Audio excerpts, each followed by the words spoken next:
Good morning, and a warm welcome to your show, Sunny Mornings, Venice Beach. I'm your host, Melissa, and it's Friday, June 12th. You'll be interested to know. 39 years ago, today, in 1987, President Ronald Reagan stood at the Brandenburg Gate and delivered a stirring appeal for freedom, famously urging, "Tear down this wall," to confront the city's division. That bold public challenge galvanized international support for peaceful change and highlighted the power of moral leadership in advancing reunification and democratic ideals. So now you know. And now, it's time for the Surf Report.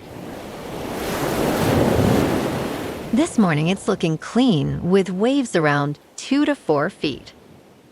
Conditions will shift to fair by late morning as the wind picks up to onshore at 7 miles per hour. Expect the waves to become choppy in the afternoon, with wind increasing to onshore at 10 miles per hour. Best time to ride is at 7 a.m. with a 2-foot incoming high tide, when the south-southwest swell is 2 feet at 14 seconds, and the onshore wind is 2 miles per hour.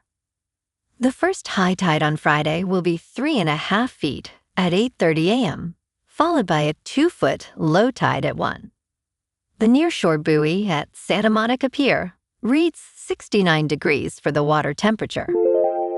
Conditions start off clean with waves at 2 to 3 plus feet on Saturday morning. By afternoon, expect a mix of fair and choppy conditions as winds pick up to 10 miles per hour. Sunday sees a steady increase in swell, reaching 3 to 4 plus feet with clean conditions early on.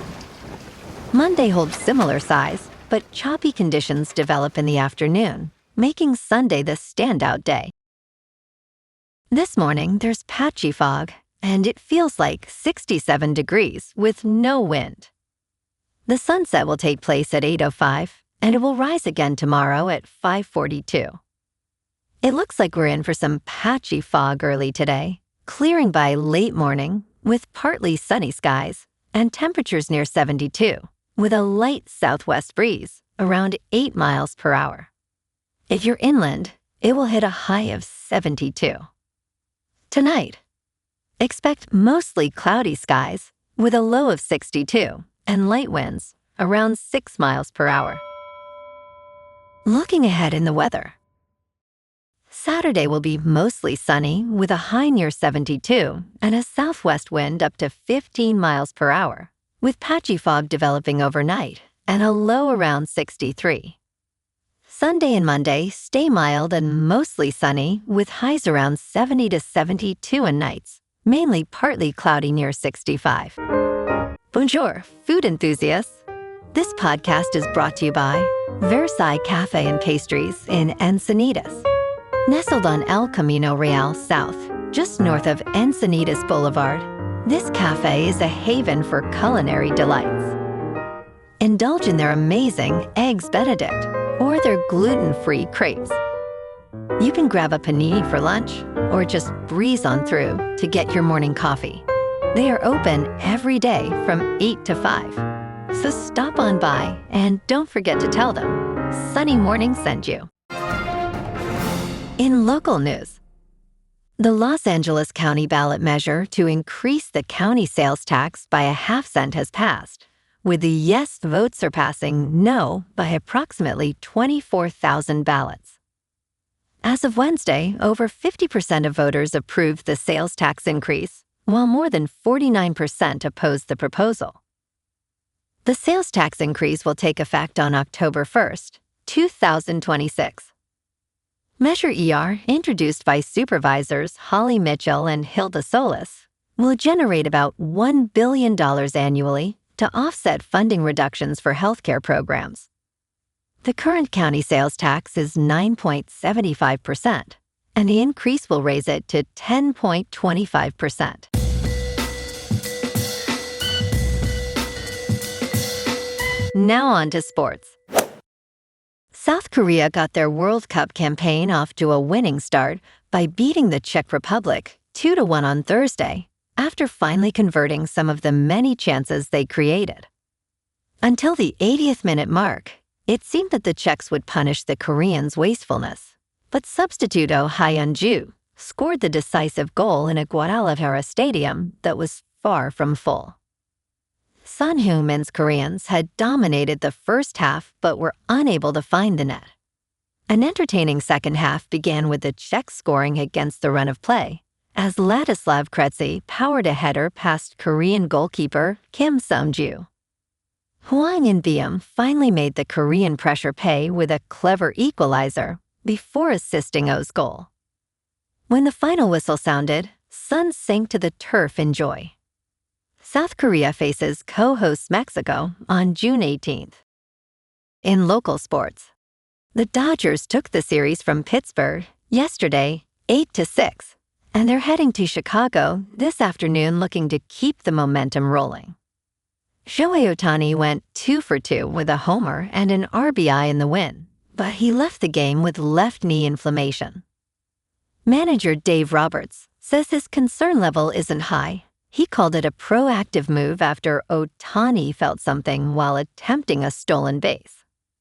The good news: Ohtani is expected to be available today against the White Sox. Before the injury, he was absolutely on fire, batting .439 with 3 homers over his last 10 games. Roki Sasaki takes the mound for LA against Anthony Kay this afternoon at 4:40, opening a 3-game set at Rate Field. The Dodgers sit at 44-25, comfortably atop the NL West, but an extended absence from their franchise centerpiece would be a massive blow heading into the second half. Meanwhile, the Chargers locked up safety Derwin James Jr. with a 3-year extension worth $75.6 million, making him one of the league's highest paid at his position. LA also signed first-round pick Akeem Mesidor to his rookie deal. Both moves represent critical roster building as the team ramps up toward mandatory minicamp next week. In top news, socioeconomic factors are becoming biologically embedded in children's brains. According to a study in the journal Science, the most powerful influences on brain development involve socioeconomic opportunities. The analysis of more than 2,309 and 10-year-olds revealed that environmental factors linked to household income, education, and neighborhood quality correspond to observable brain differences in MRI scans. Scott Merrick, the study's first author, stated, "Something is going on in these neighborhoods." The research emphasizes the significant impact of our environment on brain development. It suggests a reevaluation of earlier studies that overlooked socioeconomic factors. In business news, SpaceX is officially set for the largest initial public offering on record. Elon Musk's reusable rocket company is raising $75 billion, selling 555 million shares for $130 apiece, according to a filing with the Securities and Exchange Commission. This deal values SpaceX at $1 trillion, making it the 7th most valuable United States company, ahead of Tesla. SpaceX's NASDAQ debut is today, and the public will have their first opportunity to invest in the 24-year-old company. However, betting on SpaceX at this price is largely a wager on Musk, as the company is burning cash and is significantly smaller by revenue than its trillion-dollar peers. In crypto movement, Bitcoin is unchanged for the week at about $63,000. Ethereum is down 1% to just under $1,700. And XRP is down 1% to $1.14. Moving on to a more local vibe. In our community spotlight on health and wellness, we are working with a national Pilates studio to bring you some free classes, so listen up. Check out Club Pilates, with several locations in the San Diego area. Pilates presents a comprehensive wellness approach, cultivating strength, reducing tension, and elevating mental well-being. Scientific research affirms its benefits. So now you can check out Club Pilates for a free class, with locations in Encinitas, Solana Beach, Oceanside, La Jolla, and more. Just be sure to tell them Sunny Morning sent you by. And now, back to the show. Let's talk science. Ancient squirrel droppings from Arctic permafrost contain fascinating DNA from mammoths, bison, horses, and big cats. Researchers analyzed these prehistoric droppings, revealing a remarkable genetic snapshot of ancient life in Canada's rugged Yukon. Though the genetic material of large creatures was found, the ground squirrels were opportunistic omnivores, consuming a variety of plant material, fungi, and insects. These ancient droppings, dating back around 700,000 years, preserve exceptional environmental DNA, offering insights into megafaunal evolution and extinction. The study highlights the unexpected mysteries found in overlooked remains, paving the way for future discoveries.